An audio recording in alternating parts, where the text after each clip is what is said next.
Halo mahasiswa, saudara sekalian. Assalamualaikum warahmatullahi wabarakatuh. Waalaikumsalam Waalaikumsalam warahmatullahi wabarakatuh. Ya, selamat pagi. Semuanya sehat? Sehat, Gimana kabarnya? Kabarnya sehat ya, jangan sampai sakit. Karena kita juga baru pertemuan kedua ini ya. Alhamdulillah kalau semuanya sehat, sehat, bugar, sehat walafiat. Amin insyaallah. Di pertemuan kedua ini sebenarnya ini materi ini sudah saya sampaikan di dalam silabus ya, silabusnya sudah dibaca, sudah saya share di Google Classroom ya. Mudah-mudahan sudah dibaca. Harapan saya sih sudah dibaca ya.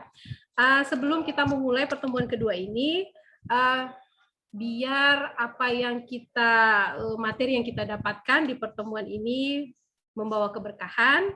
Jadi kita akan berdoa dulu di awal ini ya, berdoa menurut agama dan kepercayaan masing-masing. Berdoa mulai.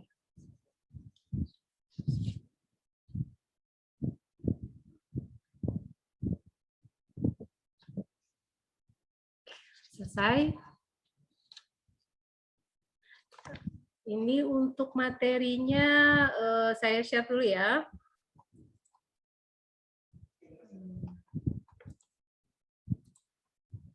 Oke, sudah kelihatan Bapak Ibu? Kelihatan, Mbak. Oke. Di sini pertemuan kedua mengenai pengenalan akuntansi bank ya.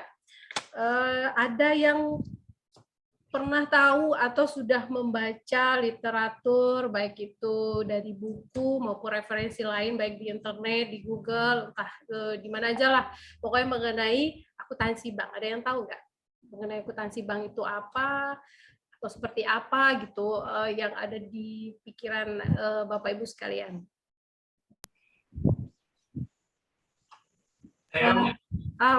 Oke. Boleh silakan Pak Suyadi. Oke, siap. Sebelumnya kita udah pernah belajar tentang akuntansi, di mana akuntansi itu berkaitan dengan suatu seni, yang mana berkaitan dengan bagaimana untuk bisa pencatatan, ya, klasifikasian, ya, terdiri dari pengelompokan dan pengistisaran terkait transaksi ekonomi ke dalam laporan keuangan untuk mengambil sebuah keputusan yang positif untuk kedepannya. Itu Bu. Oke. Ya benar ya. Paling nanti tambahannya nanti pengistisaran hasil ya informasi yang didapat dari proses akuntansi kepada pihak-pihak yang berkepentingan ya, berkepentingan dan pengambilan keputusan bisa pihak internal maupun pihak eksternal ya. Jadi kita mulai saja. Ini saya perkenalkan ya, akuntansi perbankan ini sebenarnya pada hakikatnya dia ada terdiri dari 4 komponen ya. Akuntansi perbankan itu merupakan suatu proses akuntansi. Proses akuntansi di mana di sana dilakukan pengelolaan atas transaksi dan data keuangan bank yang disusun dan dicatat, direkam ya secara sistematis. Dan ini tentunya berhubungan terhadap decision makers ya, untuk decision makingnya. Jadi ini nanti berhubungan terhadap pengambil keputusan. Ya, jadi informasi yang dihasilkan oleh akuntansi perbankan ini akan bermuara kepada pengambilan keputusan. Jadi di sini kita sebenarnya paradigmanya kita memposisikan diri kita ini sebagai sebagai kayak perusahaan, bukan nasabahnya ya. Jadi kita nanti melihat mata kuliah ini, kemudian nanti melakukan pencatatan transaksi yang biasa dilakukan di dalam akuntansi biasa, akuntansi perusahaan biasa, tetapi jangan memposisikan kalian Bapak Ibu sekalian ini sebagai nasabah ya, karena sudut pandangnya nanti berbeda ya, bagaimana cara pencatatan dari segi perusahaan perbankannya, bukan nasabah itu nanti ya.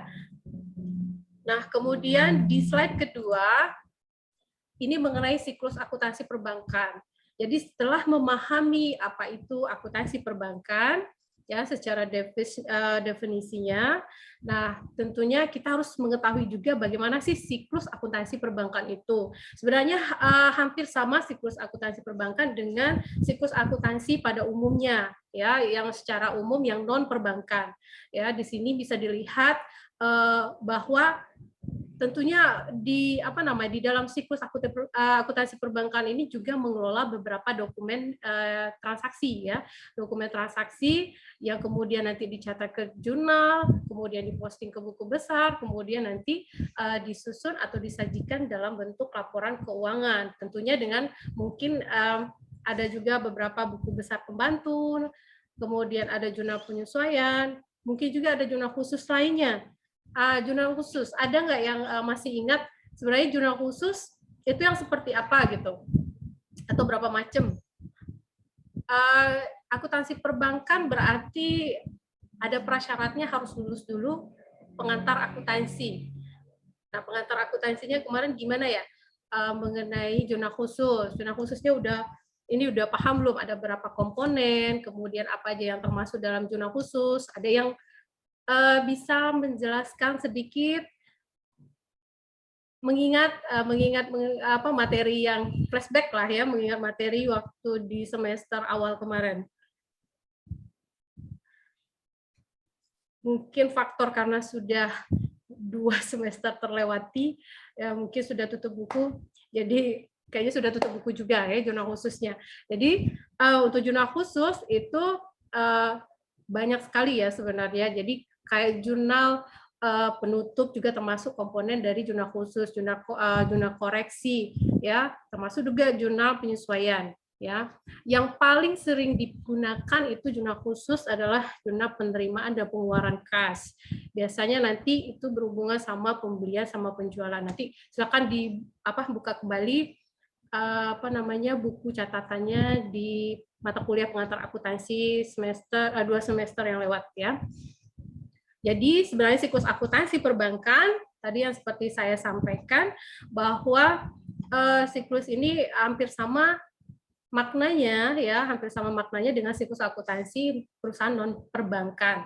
Ya, hanya saja penggunaan istilah-istilahnya mungkin nanti yang akan berbeda, ya. Kemudian selanjutnya adalah mengenai ini persamaan akuntansi. Demikian pula dengan persamaan akuntansi perbankan juga, ya, posisinya sama, ya, yang mana yang di aktiva dan di pasiva, tetapi mungkin penggunaan nama-nama yang mungkin kurang familiar ada di perusahaan yang non perbankan. Jadi seperti di posisi aktiva ini ada harta bank, ya, harta bank ini merupakan aset, ya, aset atau kekayaan dari bank itu sendiri, ya. Di posisi persamaan akuntansi perbankan ini sama ya dengan yang non perbankan, bahwa posisinya harus balance antara aktiva dan pasiva. Di mana pasiva di sini ada hutang bank, jadi bank itu juga punya hutang, ya. Bank itu juga punya hutang, kemudian ditambah dengan modal atau ekuitas, ya. Nah, di sini di penjelasan di bawah persamaan akuntansi perbankan ini nanti ada ini penjelasan yang termasuk komponen-komponen penyusun dari aktiva dan pasivanya, ya. Nah, di sini ada penempatan dana untuk aktiva, penyaluran dana, penanaman dana, penanaman lainnya, dan ini sebenarnya memang kurang familiar untuk di persamaan akuntansi yang non perbankan. Nah, mungkin yang di sini kita menggunakan juga istilah perbankan ini yang non syariah, ya, konvensional dalam artian. Nah, untuk yang syariah pun nanti berbeda juga penggunaan nama-nama akunnya, ya. Nah, di sini ada pendapatan bank, biaya bank, ya, dan lain sebagainya sampai ke modal cadangan. Jadi ini saya anggap Bapak Ibu sekalian sudah memahami, karena ini PowerPoint-nya juga sudah saya share minggu lalu untuk bisa dipelajari sebelum kita masuk ke pertemuan hari ini, ya. Kemudian selanjutnya adalah mengenai sistematika rekening bank. Jadi rekening bank ini ada struktur penggunaan nama dan kode akunnya, dan ini pun sama dengan diatur di dalam akuntansi yang biasa, dalam artian akuntansi yang non perbankan. Jadi ada aturan tersendiri. Dan apakah memang nomor akun itu harus urutannya seperti ini, atau penggunaan nomornya memang harus seperti ini? Ya, jadi ini tentu tidak ya, karena ini merupakan kerahasiaan bank. Jadi pihak perbankan itu memiliki kebijakan tersendiri mengenai penggunaan sistematika nomor dan kode akun, untuk baik itu nomor rekening nasabah atau rekening lainnya berhubungan nanti muaranya ke laporan keuangan perbankan ya. Jadi ini sebenarnya ini salah satu contoh aja ya, contoh aja untuk penamaan dan pengkodean dari rekening-rekening yang digunakan di dalam akuntansi bank.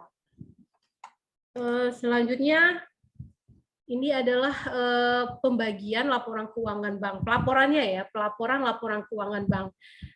Jadi sebenarnya laporan keuangan bank ini juga susunannya juga hampir sama komponen yang menyusunnya. Jadi ada berapa? Ada yang masih ingat? Pak Suyadi mungkin masih ingat laporan keuangan itu berapa jenis gitu? Ada berapa jenis? Ada 5. Yang poin kelima ada catatan atas laporan keuangan. Pertama apa ya? Yang pertama, mungkin masih ingat gitu ya.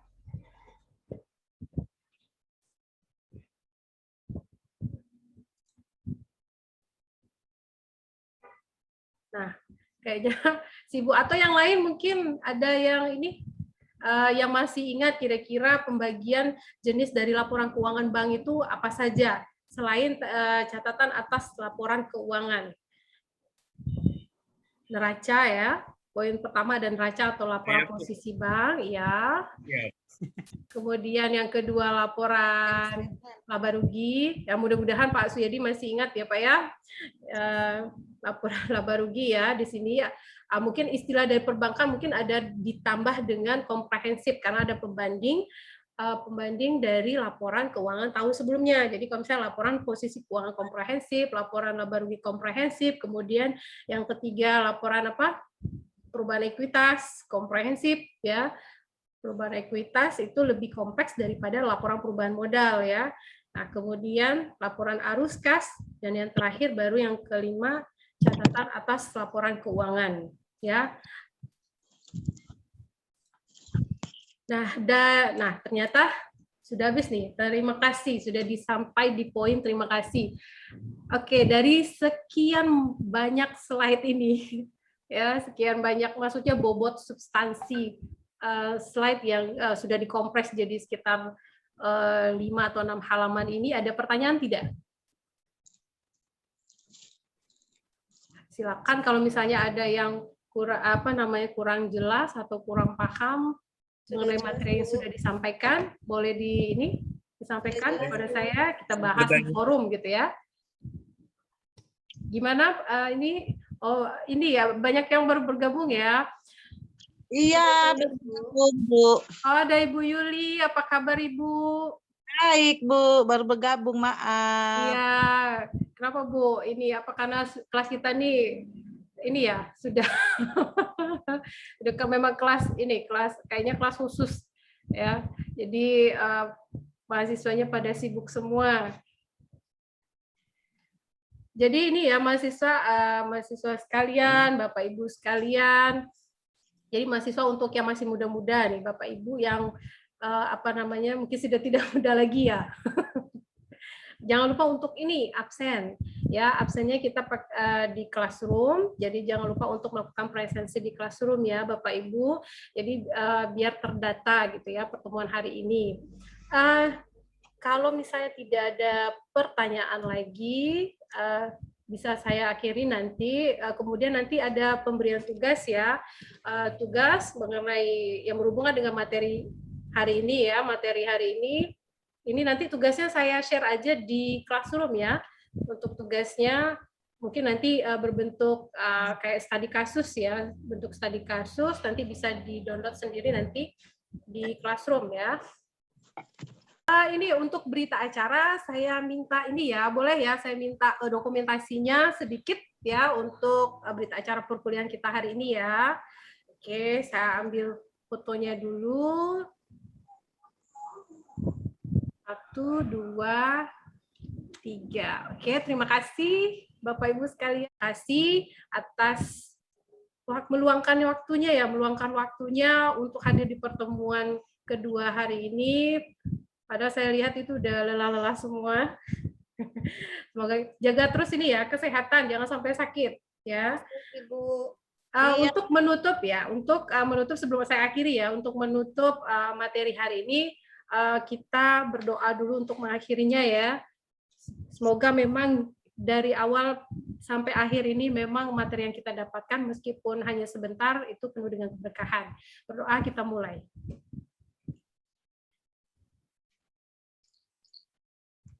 Selesai dengan mengucapkan alhamdulillah pertemuan kedua hari ini saya cukupkan, saya akhiri. Assalamualaikum warahmatullahi wabarakatuh. Waalaikumsalam. Ibu. Wabarakatuh. Sama-sama. Terima kasih, Bu. Terima kasih Bu. Wabarakatuh. Terima kasih Bu Dia.